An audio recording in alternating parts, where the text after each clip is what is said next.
We'll go ahead. Rick, do you have anything you want to say before questions?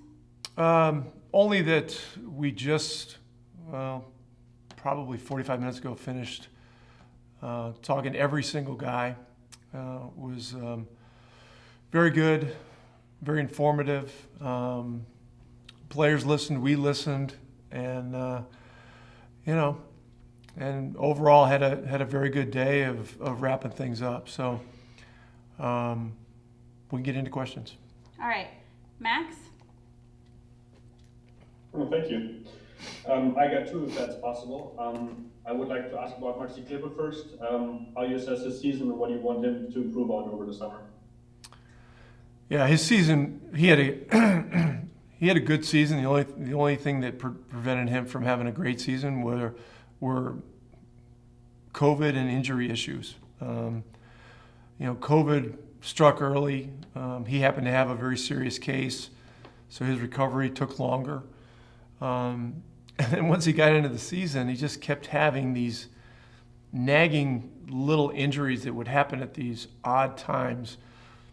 There was one time in the game, right after we came out of the 8-day break, we're playing Memphis, and the whistle blew on a play in the second half, and half a second later, he turned around, put his foot down, stepped on somebody's foot, and turned his ankle a little bit. So he starts, it's just nuisance stuff like that. And then it was, it bothered him. It wasn't enough to keep him from playing, but it was enough to affect his ability to explode, move laterally, and there was just a string of these things. Takes a charge in the Detroit game from Dumbuya. The next night or 2 nights later, maybe in the second Laker game, he fell on his back in the Detroit game, and then Anthony Davis fakes and goes up for a three, jumps into him, and he lands in exactly the same spot, 2 days later. And then that thing flared back up. It was just one thing after another. He's one of the best three-point shooters in the NBA. And he's put in an amazing amount of work to get to that point, which is great. And in talking to him today, it was, hey, do what you need to do to get yourself healthy, rehabbed, get your body, fresh again. Coming off of the bubble, and last season when he played the most games in the league at 67. And then we had a short off season, then we were right back into it, and then all this other stuff happened. So he's had a very, very busy year, but he's a terrific player and a very unique player. Callie? Hey Rick, thanks for your time. Curious, what are your thoughts about having 5 or 6 players who are going to be having a quick turnaround for the Olympic qualifiers and potentially playing in Tokyo, and specifically as it pertains to Luka? How do you balance kind of maybe wanting him to have a break and rest everything that was nagging him this season versus this being an opportunity for him to maybe keep playing and staying in shape during the off season?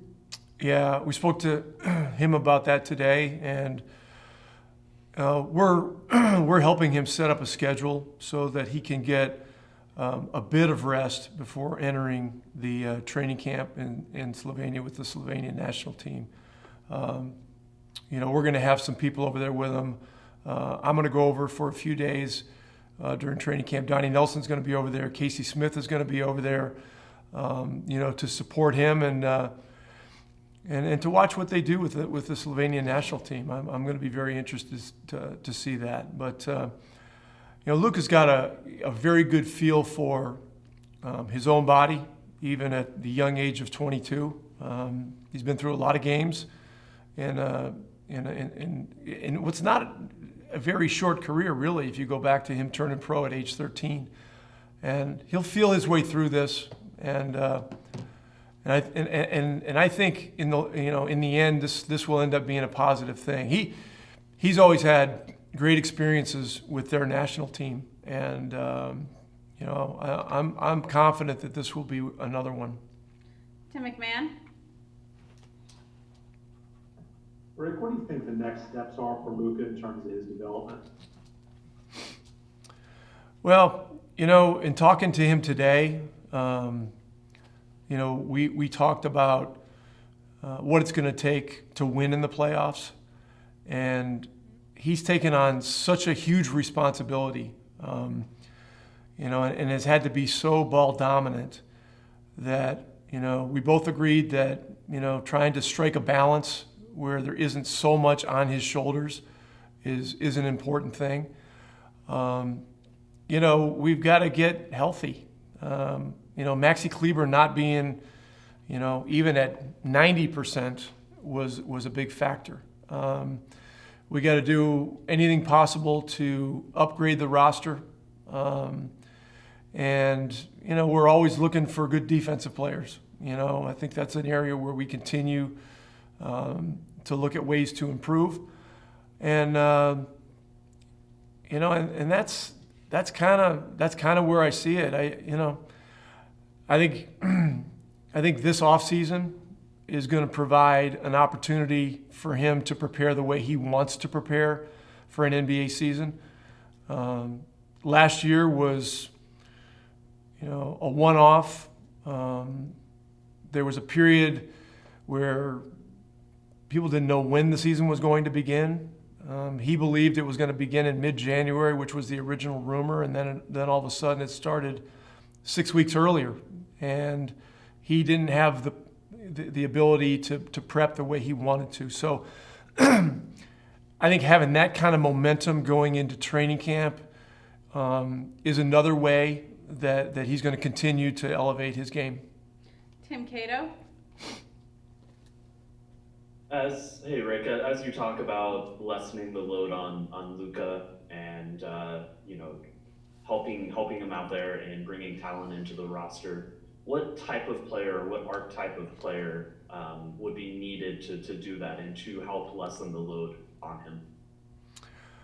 Well, big challenges. I heard Adam Silver say one time, big challenges are solved in small steps. And, we've got to take care of, getting our guys healthy, which I mentioned. We got Tim Hardaway, who's a free agent. And I think Donnie probably said that, getting him signed is a priority. Guys that complement Luka would be rugged defenders. It'd be great to find a rugged defender who was a dead-eye shooter and could make some simple plays. And look, our eyes are always open, and we have some young guys that are developing too. And so I think those are all realistic avenues. As we get into free agency and everything, we're going to have some cap space. So there will be some opportunities to do some things with the roster. But some of that's going to be a wait and see. But I know that he's excited to get a little bit of rest here. I know that he's enthusiastic about playing with the national team, and then being able to have a quote unquote conventional summer of being able to prepare for training camp. We have three more. Valencia. Hey Rick, thank you for your time. When you look at your rookies entering into their first professional offseason, I'm sure you've spoken with them about what you want them to work on individually, but overall, what are some of the things you've told them about how they can make the most of their offseason? Yeah, great question. It's one of the things that Michael Finley said. So in these exit interviews, it was myself, Donnie Nelson, and Michael Finley. One thing that he said to all the young guys, and there's 4 of them that are rookies. He goes, now that you guys are NBA players, you're going to have a lot of new friends, a lot of people that know who you are and stuff like that. Make sure that you don't allow that to become a distraction.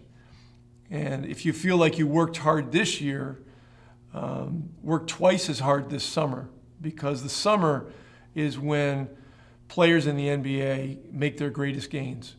And so, I know that Tyrell and Josh Green and Nate and Tyler Bay, these guys are all enthusiastic competitors. They're great workers. And I know they're very much looking forward to it. And because NBA rules allow us to have our first and second year guys in for a couple of 10-day to 2-week periods to work on our dime. So we will do that. I don't have the exact dates, but those guys will have the benefit of that. There will be body work. There will be functional training, functional strength training. There will be on-court basketball work. And to my knowledge, there is a summer league in Vegas this summer. So it'll be a 5-game league. And, if everything goes well, as planned, these 4 guys will be playing together and have an opportunity to compete for the Mavericks in the Vegas Summer League. So that'll be a great experience as well. Skylar? Rick, after the trade for KP, there was a lot of anticipation about the pairing of him and Luka. Where do you see that now? Do you still have really high hopes for those two as a tandem, and what needs to happen to sort of fulfill those hopes? Well, number one, KP's health is the biggest thing. And as I said yesterday, I really felt as this series ended that his legs were as strong as we'd seen them. His movement patterns were as positive as we'd seen them. His defense in those 3 games was the best that we'd seen. And, what we're getting into in the evolution of today's NBA, we're getting into, a different style of defense. It's not like you can just put your 7'3" guy on the 5-man and play drop coverage and let him protect the rim. Now teams are putting, 5 skill players out there that can stretch the floor. And, in the first few games, they were bringing his guy up and lining him up and trying to attack him downhill. He adjusted well as the series went on, and as I mentioned, in the last 3 games, did a really solid job with it. And so I think he's realizing that the job description defensively is changing. And he acknowledged that in our meeting. I don't know if he talked to you guys about that or any of the other things that we spoke about, but that's another reality. He's a very unique player, and I just think that there are so many things that he can do at 7'3" that very few guys in the history of the game that I've ever seen can do. We got to keep studying our offense and ways to bring more of those positive things out. But truthfully, the defensive end is a big key. And really, the other part of this, if you look at stretches of games, parts of last season and this season, when Luka and KP had played together and had a chance to get a rhythm over a period of time, they've always cycled up in a very positive way. And so, as we enter the summer and, look forward to a productive summer for all our guys and, training camp, which will be here before we know it, a fresh start, good health are very important things. Okay, and then the last one is we're going to go back to Max. He has a question about Dirk, so it won't be related to this season, but we'll go ahead and let him ask that. Yeah, thanks for the second opportunity. Looking back at the championship 10 years ago, you knew Dirk for the title. What do you think the title did to him or for him? Well, it established his legacy at a whole different level. And really, that series was won with one superstar. Jason Terry's a great player. Jason Kidd's a great player. Marion's a great player. Tyson Chandler was a great player for us.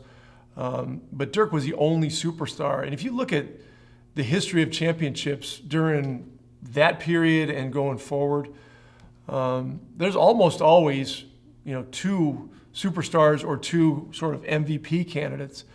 And so if you look at it in that context, that accomplishment was at an even higher level. And so And look, that was one of the great memories. You know, seeing Dirk's reaction at the end of the game. You know, leaving the floor and having you know an emotional experience like he'd never had, then coming back out and you know all those kinds of things. So amazing, and I think the 10-year anniversary of it is coming up in what 5 days, This weekend. 5 days or something like that. So it's a good time to write a story about it. But I can assure you this: we're looking forward. You know, we're not an organization that's living in the past. And you know, talking about a championship 10 years ago, you know, we've got to work to keep moving this thing in the correct direction. And you know, we're looking forward to a productive summer. And once again, I mean, the fall and September 27th or 28th, whenever Media Day is here, we'll be here before we know it. In the meantime, thanks to everybody for covering us, and wish everybody a great summer. And if you need anything from me, just hit me up. All right, thanks everybody. Echoing Rick's sentiments. Been a great season. We've enjoyed working with you, and we'll talk soon, I'm sure. Thanks, everybody. All right, thanks, Coach.